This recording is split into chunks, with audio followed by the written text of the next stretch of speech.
अस्सलाम वालेकुम। आइए बच्चों, अब हम इस किताब में देखते हैं कि हमारा पहला सबक कौन सा है। हमारा पहला सबक सफ़ा नंबर 13 पर मौजूद है, जो है ज़मीन से मुताल्लिक़। सबक का नाम है ज़मीन की कहानी। आइए अब हम इस सबक की रीडिंग करते हैं। मैं ज़मीन हूँ जिस पर आप सब रह रहे हैं।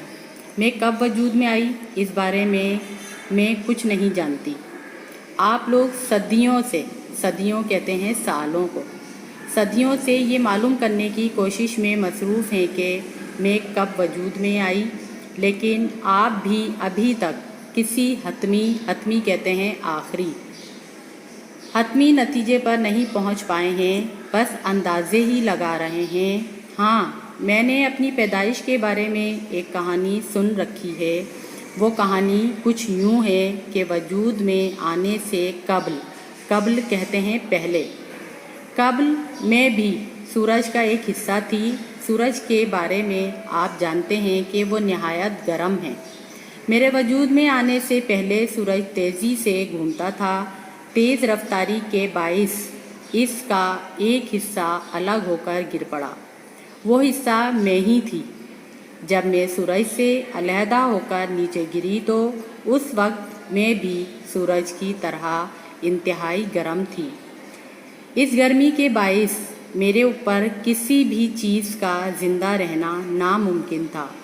ना मालूम मैं कितना अरसा इसी तरह बंजर और वीरान उसे कहते हैं, बंजर कहते हैं जहाँ कोई पौधा, वो ज़मीन जहाँ कोई पौधा ना उगता हो। वीरान कहते हैं जहाँ कोई आबादी ना हो, उजड़ा हुआ वीरान। बंजर और वीरान पड़ी रही। आहिस्ता आहिस्ता मेरे ऊपर की सतह ठंडी होती गई, जिसकी वजह से मेरे ऊपर की सतह ने ठोस सख्त हालत इख्तियार कर ली।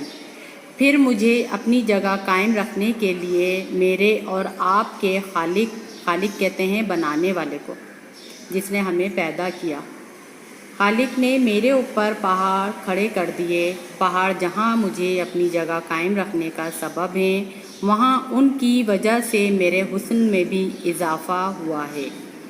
मेरे ठंडे होने के बाद मुझ पर ज़िंदगी के आसार नमूदार ज़ाहिर होने लगे।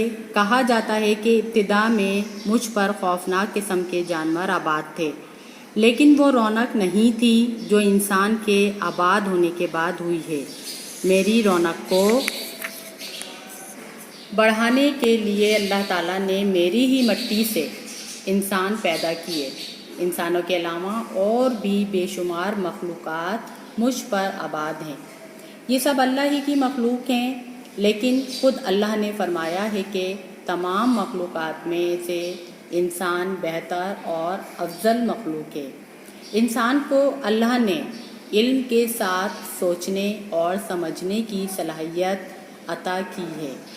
इंसान ने मुझ पर कदम रखने के बाद मेरे हुस्न जमाल में इजाफ़े और अपनी आसाइश आराम और सुकून आसाइश के लिए काम करना शुरू किया।